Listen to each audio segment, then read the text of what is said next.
RV propane alarm keeps going off.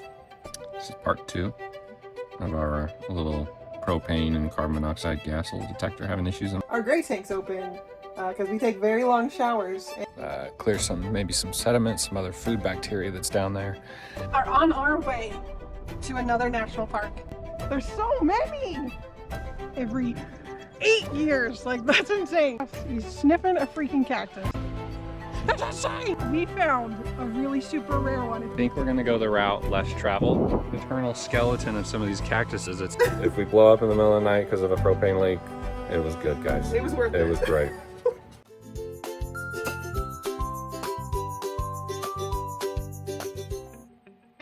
It's currently 2 a.m. in the morning. I'm sitting on our steps because our little gas RV propane alarm keeps going off. Pretty annoying. I've got the dehumidifier next to it and a fan next to it. I checked all the stove tops. I don't smell any propane. I'm curious what others have done to stop this issue from happening. We kind of think it's the humidity in the air. It rained a little bit last night, so it's kind of moist in the air, but we think it's the moisture in the air that's setting it off. Curious if anyone else has this issue and what you've done.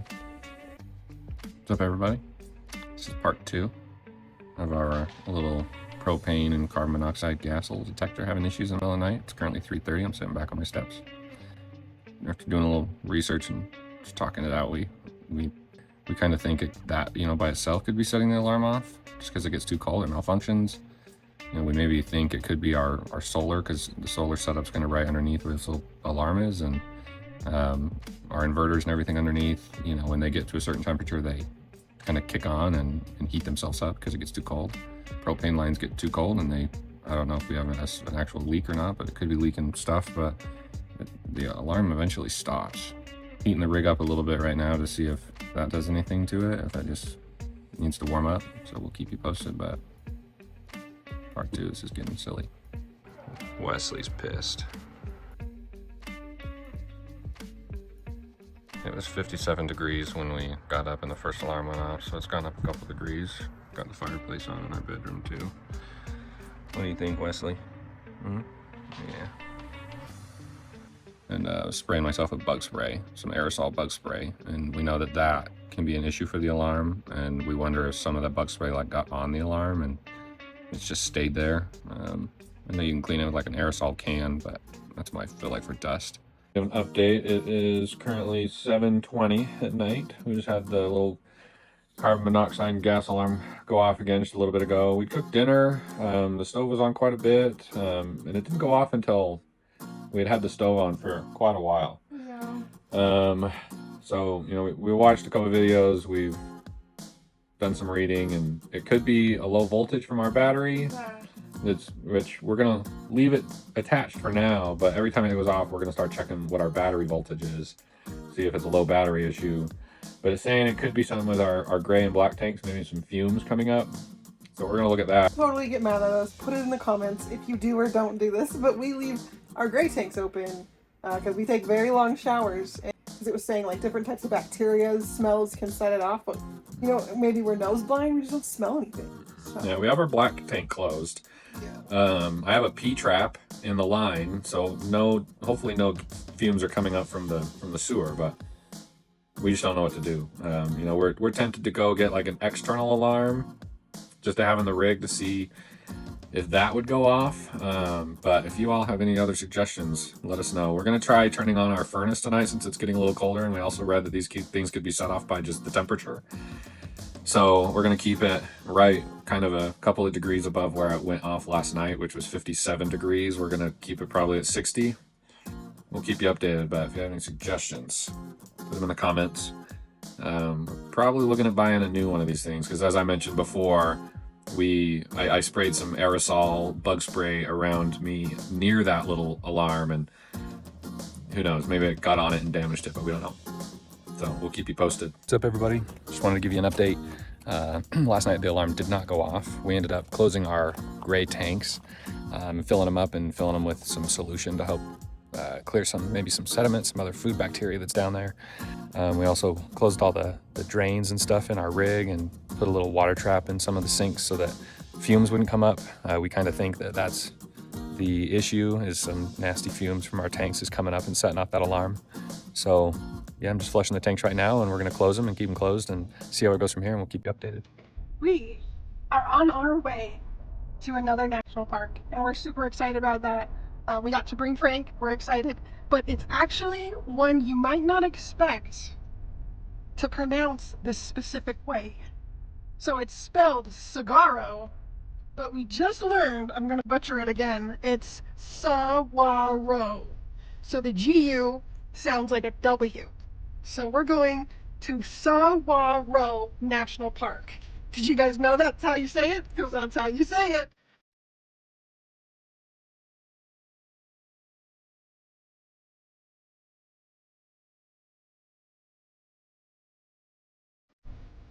The thing about saguaros is that they only grow 1 to 1.5 inches every 8 years. Like, that's insane. So you gotta think, this is probably like, I don't know, 10 feet tall, which makes it like, what's 10 feet times 12 inches? 120 inches divided by 8. It's a long time. Carrot home, do the math. This big boy, I'm guessing this guy's 50 to 70 years old. If not over 150 years old, which would be crazy. So you can drive this loop. It's about an 8-mile loop, but we decided to walk it. It's gonna take like a couple minutes to drive it, but yeah, we're getting up close and personal with these cactuses. Yes. These cacti. Oh, another cool fact about them, they have a wood skeleton with ribs on the inside. They're about 80 to 90% water. Yes! And they have like a waxy substance on the inside that keeps the water. They're known for retaining water, which is super cool. There's so many! So these cactuses here, can't really see how high it is, right there. These things can reach up to 40 to 60 feet tall and live up to 200 years old. Crazy! Frank, what do you think? Also, little birds and mammals will create nests, and they'll get, Frank, they will create nests on the arms, which is really cool. Or they know that this is a source of water in the desert, so they'll drill in and then they'll drink the water. It's like a little refugee for all these little animals out here, birds that live in the desert. It's another thing, I had to look it up because I couldn't remember. But typically their first arms start to take place at 50 to 75 years old. Although it can take up to 100 years for them to grow even a single arm. They can reach 8 to 20 feet tall as a sign of maturity, the arms themselves, and they also store water. And birds will make, no Frank, birds will make their house. He's sniffing a freaking cactus, this guy. A really old one you can see. I'm estimating this one's probably about 150 to 200 years old, which is insane. That's insane! Alright, we found another cool plant. This is called canyon ragweed, and they can grow up to 6 feet tall, and it's commonly found in dry washes, and it attracts butterflies. We've been seeing a ton of little tiny yellow butterflies all around it, and it's covering this whole place. It's so cool. So also, one thing that was pretty funny today, we were about to go on this other hike that was kind of closer to our RV park that we're staying at, but it was in the other direction, and we just couldn't find a good solid way to get there that didn't take us like an hour because there was this one road that was closed. Yeah. So we decided to pivot and come this direction towards Tucson and come to this national park, and it turned out to be much better than we thought. And sometimes that's just what it is, especially in RV life. You just got to learn to pivot and accept that and make the best out of it, and it has been awesome. Yeah, like sometimes when you pivot, it takes you to like a better destination. Yep. We're estimating this one is over 200 years old. It's huge.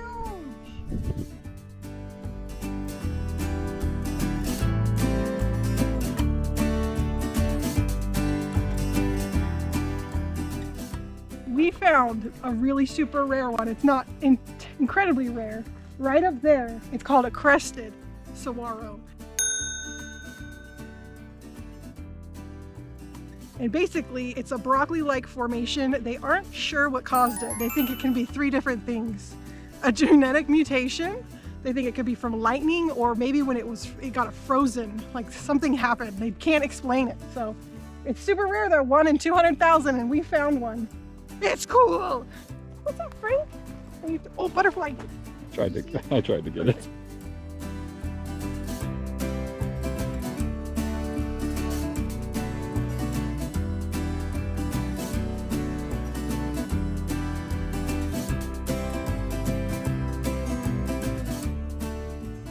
Okay, everybody, this is another cactus that we're seeing all over the place here. It is the prickly pear cactus. It can grow up to 10 to 15 feet wide and 5 feet tall. It's known for these big pads right here, and it can have up to spines that are 3 inches long. In the months of May and June every month, they have a beautiful yellow flower that blooms on them.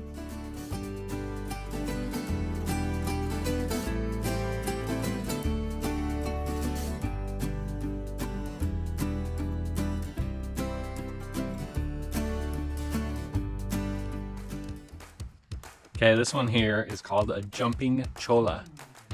For all you Spanish speakers out there, tell me what that means. I don't know. This is about as tall as it's gonna get, about 2 feet. It has these spiny, cylindrical little stems on it. It doesn't produce any leaves, but it does produce orange and green flowers. Pretty cool, huh? Okay, one thing we forgot to mention about these prickly pear plants right here, these cacti, is that they're edible. You scrape off the spines or the pointy things, little spines, and you cook them up and eat them. Pretty interesting. Just in case you got stranded out here, outdoor boys, you could eat those. You can get the water from the saguaros, and you can eat the prickly pears, and you would survive out here. I doubt they're any good, but This little baby right here, this is a baby saguaro. This is probably like, I don't know, 2 feet tall, so it's probably only like 16 years old. This is one of the smaller ones. that's a big one out there. This is like the internal skeleton of some of these cactuses. It's hollow in the middle. Ouch. It's hollow in the middle, but it's like these woven pieces of wood that make up the internal skeleton of these cactuses. And they don't have a waxy inside, and it stores the water in there. Here are some of the yellow little flowers that stem on the top of these. It's pretty out of season though. It's currently January. Hiking in the middle of the desert in shorts and a t-shirt. It is currently a beautiful 55 degrees. Where are you at? Where are you spending your winters at? Art imitates life.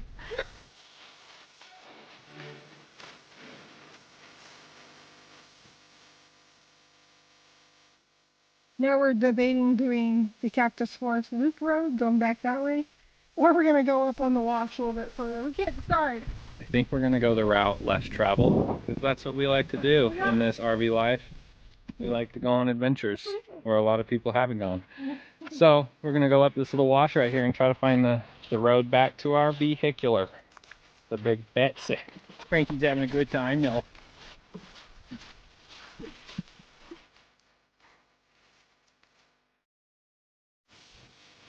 He saw something and almost took off. Good touch. You are covered. Okay. Don't go after animals, okay?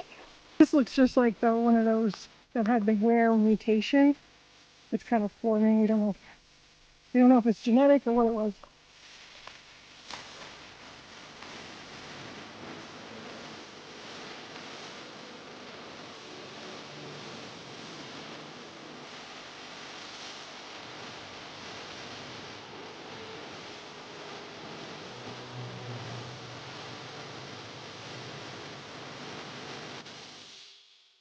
Well, I guess good morning, right? That kind of works, right?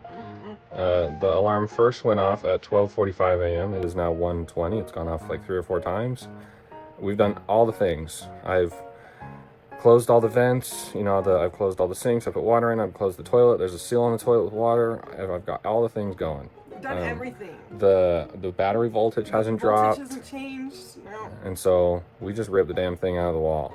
There you go. I know that's not the safest. I know that's, you know, alarms for carbon monoxide and propane leaks. Don't try this out. We're gonna replace it. We're gonna get a new one. We're just sick of this one. This one's stupid. We've tried everything. And we're about to lose it. We're starting. It's starting to mentally drive Keen insane, where he can't relax. Yeah, I haven't gotten a full good night's sleep in I feel like a couple freaking months. No, we're done with it. We're cutting it. If we blow up in the middle of the night because of a propane leak, it was good, guys. It was worth it. It was great.